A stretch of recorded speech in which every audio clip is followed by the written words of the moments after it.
Evening agri bulls and welcome back to the channel. तो जो लोग पुराने हैं उनको ऑलरेडी पता होगा कि मैंने सीक्वेंट साइंटिफिक शेयर करा था।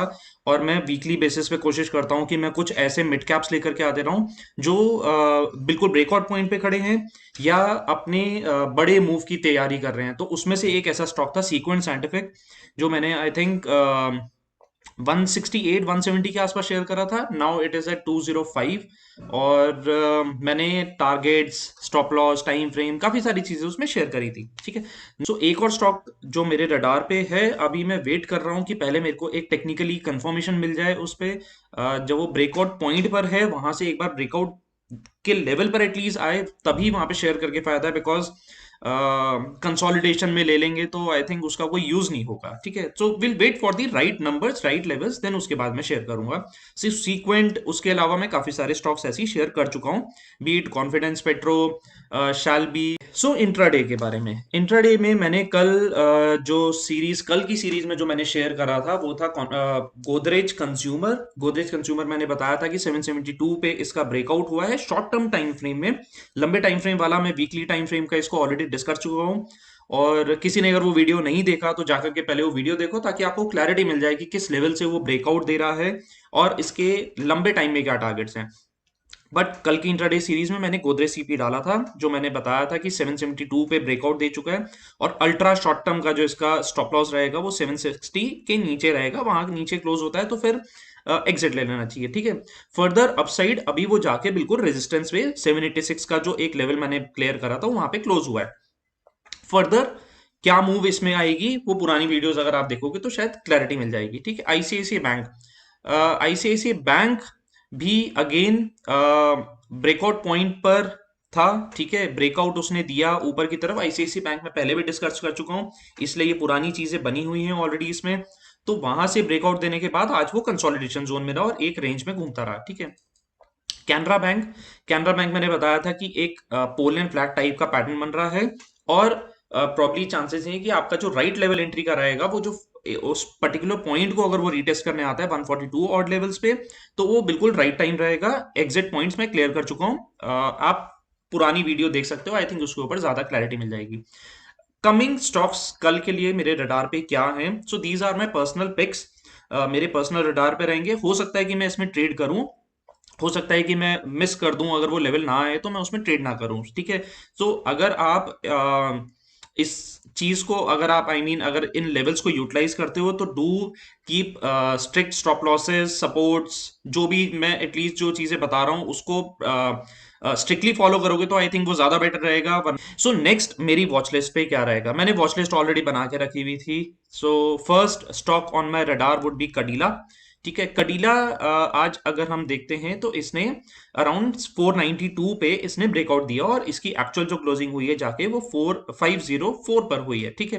राइट लेवल एंटर करने का क्या रहेगा? ठीक है। अंडरस्टैंड दी लेवल्स, एक्चुअली अगर वहां पर आता है तो ही वो हमारा रिस्क रिवॉर्ड फेवरेबल रहेगा। बिकॉज अगर मैं कह दूं कि यार 504 पे चल रहा है, कल खुलते साथ ही यहीं पर ही ले लेना है, तो मेरा रिवॉर्ड, मेरा रिस्क कहां पर रहा? क्योंकि मुझे अपना रिस्क भी कैलकुलेट करना है और उसी तरीके से मुझे अपना रिवॉर्ड भी कैलकुलेट करना है। ठीक है। बिकॉज अभी इस पर्टिकुलर सीरीज में हम खाली इंट्राडे वाली बात कर रहे हैं।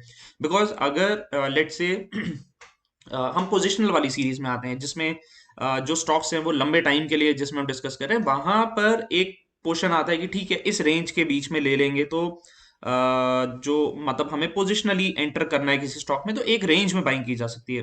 But for intraday you can not set a range. एक बड़ी रेंज हम सेट नहीं कर सकते, एक छोटी रेंज में आप कैश में उसको एक्यूमुलेट कर सकते हो। बट द पॉइंट है अगर रिस्क रिवॉर्ड फेवरेबल नहीं होगा तो उसको फायदा नहीं है लेके। सो फॉर कटीला आई थिंक अगर ये 496 से लेके 497 पर आता है, इंटरडे में मिलता है, तो that would be the right level to enter, because वहां पे ब्रेकआउट दिया है उसने। और वो एक रीटेस्ट पॉइंट बन सकता है वहां पे एंट्री लेने का। ठीक है। स्टॉप लॉसेस या लेट्स से सपोर्ट लेवल्स कौन से होने चाहिए? सपोर्ट 490 के नीचे अगर वो रुकता है, सस्टेन करता है, क्लोजिंग की बात नहीं करूंगा बिकॉज इंट्राडे है, वहां जाकर के अगर वो सस्टेन करता है 15 मिनट्स में तो वहां से फिर एग्जिट ले जाना चाहिए। बिकॉज जो जिस पर्टिकुलर चीज के ऊपर हम बाय कर रहे हैं वो जो पैटर्न है या वो जो ट्रेंड लाइन है वो निगेट हो जाएगी। ठीक है। कटीला ऊपर की तरफ इसमें कहां पे लगता है? ओके।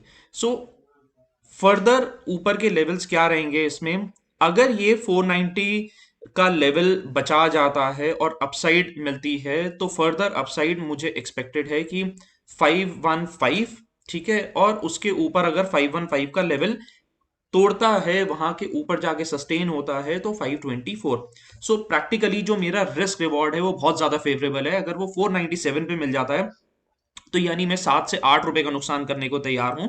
आई मीन अगर मैं 100 रुपए की एक चीज खरीद रहा हूं, तो वहां पे मेरा 7 रुपए का नुकसान होने को तैयार है, जिसमें मैं जो फर्दर अपसाइड है वो मैं 14 रुपए की या 15 रुपए की लेने को तैयार हूं। यानी 1:2 का मेरा रिस्क रिवॉर्ड फेवरेबल है पहले टारगेट पर ही। ठीक है, so this is how it actually works, because मुझे अपनी चीजों को भी मैनेज करना है। Second stock on my radar would B BPCL. BPCL ने अगेन आज ब्रेकआउट दिया, बट अगर आप देखोगे तो एक ये मेरा पुराना ही एक ट्रेंड लाइन डली हुई थी, जहां पर जाके इसने रेजिस्टेंस लिया। अगर बीपीसीएल इस पर्टिकुलर ट्रेंड लाइन के ऊपर क्लोजिंग दे देता है या सस्टेन हो जाता है जाकर के, सो ये पर्टिकुलर लेवल है 430 का।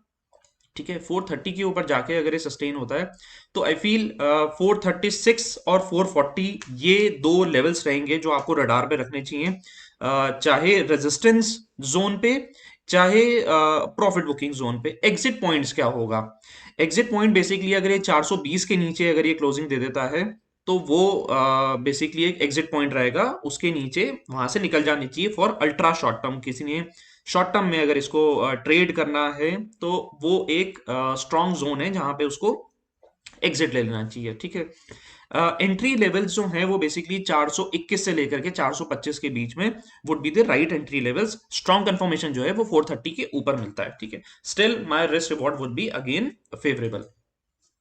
Third stock is Biocon. Biocon अगर हम देखते हैं, तो एक रेंज में घूम रहा था। ठीक है, एक रेंज में आ रहा है, वहां पर सपोर्ट ले रहा है, फिर उस रेंज में आ रहा है, वापसी सपोर्ट ले रहा है, फाइनली उसने आके एक लेवल पे ब्रेकआउट दिया। ठीक है, कहाँ पे एंट्री एक्चुअली बनती है इसकी, अगर मैं एक्सपेक्ट करता हूं कि ये कुछ इस तरीके से आता है यहाँ पे, सो 463 464 would be my right entry levels, जहां पे आई थिंक इसके बाइंग के चांसेस मिल सकते हैं। एग्जिट पॉइंट क्या रहेगा, 457 के नीचे अगर जाके सस्टेन होता है, और तो वहां पे प्रैक्टिकली इसमें निकल जाना चाहिए। अपसाइड कहां तक रहेगी, अपसाइड जो मेरे को एक्सपेक्टेड लगती है वो 472 and 474 would be the numbers on your radar. वो रहने चाहिए, बिकॉज वो हमारे कुछ प्रॉफिट बुकिंग या फिर लेट्स से रेजिस्टेंस पॉइंट्स रहेंगे, जहां पे निकलने का प्लान करना चाहिए। ठीक है, तो अगेन मैं हमें जो भी चीजें मैनेज करनी है वो अपने रिस्क रिवॉर्ड को देख के मैनेज करनी है। Fourth stock would be Coal India. अब कोल इंडिया 15 मिनट्स के लिए नहीं है, 15 मिनट्स वाला टाइम फ्रेम की जगह पर मैं आज इसमें डेली टाइम फ्रेम खोलता हूँ। ठीक है, सो कोल इंडिया ने बेसिकली सो कोल इंडिया ने, अगर आपको ध्यान होगा, हमने पहले भी बहुत बार डिस्कस करा है, एक ऐसा पैटर्न बना रहा है जो कि inverse head and shoulder type pattern है, एक दो शोल्डर और एक हेड। ठीक है, फाइनली इसने इनवर्स हेड एंड शोल्डर के ऊपर जाकर के ब्रेकआउट दिया, और आज एक ऐसी कैंडलस्टिक बनाई है जो थोड़ी सी इनडिसिसिव है। सो लेट्स वेट कि एग्जैक्टली इस लेवल के ऊपर अगर वो सस्टेन करता है, तो वहां पर बाइंग बनती है इसमें। ठीक है, इंट्राडे में एक्चुअली क्या इसमें ट्रेड लेना चाहिए या फिर शॉर्ट टर्म एंट्री लेनी चाहिए। सो इंट्राडे में बेसिकली ये 145 से 146 के बीच में अगर आता है, तो वहां पर इसमें I mean that would be the right levels to enter. Exit कहां पे लेना चाहिए, अगर 143 के नीचे अगर ये सस्टेन होता है 15 मिनट्स के लिए, तो वो एक इसका एग्जिट पॉइंट रहेगा। प्रैक्टिकली ये डेली टाइम फ्रेम पे भी अच्छा व्यू निकल रहा है इसमें। सो 144 143 के नीचे अगर वो क्लोजिंग दे जाता है, अगर कोई पोजिशनल व्यू अगर लेकर के चल रहा है, ठीक है, सो 143 के नीचे अगर क्लोजिंग दे जाता है, तो वहां से एग्जिट ले लेना चाहिए। और इंट्राडे के लिए, बिल्कुल अल्ट्रा शॉर्ट टर्म के लिए, अगर वो 15-20 मिनट्स अगर वहां पे सस्टेन होता है, तो आई थिंक वहां से निकल जाने चाहिए। अपसाइड कहां पर है आएगी इसकी, for both short term and कोई अगर डेली टाइम फ्रेम पे इसको देखता है, तो अपसाइड जो आएगी वो एक्सपेक्टेड एक लेवल है 151, वहां तक लगता है कि इसको आ जाना चाहिए। उससे पहले जो लेवल रहेगा वो 149। ठीक है, तो ये एक short term, ultra short term level है, क्योंकि मेरा यहाँ पे रिस्क रिवॉर्ड भी बहुत फेवरेबल है। अगर मेरे को 145 146 में बीच में एंट्री मिलती है, 143 पे अगर मेरा स्टॉप लॉस रहता है, तो यानी मैं ₹2 का रिवॉर्ड प्लस ₹2 ₹5 का मैं रिवॉर्ड लेने को तैयार हूँ फॉर लूजिंग ₹2। तो यहाँ मेरा रिस्क रिवॉर्ड फेवरेबल है। सो ये 4 स्टॉक्स मेरे रडार पे रहेंगे for ultra short term and short term के लिए, ठीक है। उससे पहले जो दो मैं बाकी की जो अपनी वॉच लिस्ट पहले वाली बता चुका हूँ, जो मैंने कल डिस्कस करी थी, वो भी फिलहाल रडार पे रहेगी, बिकॉज क्योंकि हमें अपने लेवल्स के ऊपर मार्क करना है। हमें ये नहीं देखना कि यार कल एक दिन के अंदर क्या मूव आ जाएगी। जब तक वो लेवल्स के ऊपर सस्टेन कर रहा है, हम वहां पे उसको रडार पे रखेंगे। सो आई होप आपको मेरी ये वीडियो और इंट्राडे सीरीज पसंद आ रही होगी। जो मिड कैप मेरे रडार पे है, उसको थोड़ा सा वेट करो। प्रैक्टिकली जब वो ब्रेकआउट पॉइंट पे आएगा, वहां पे ब्रेकआउट देने की कोशिश करेगा, तो मैं तब आपके साथ में शेयर करूंगा, बिकॉज मैं नहीं चाहता कि कंसोलिडेशन फेज में हम कोई चीज ले लें या और ब्रेकआउट की जगह पे वो वहां से रेजिस्टेंस लेकर के घूम जाए। So will wait for the right levels, will wait for the right numbers actually.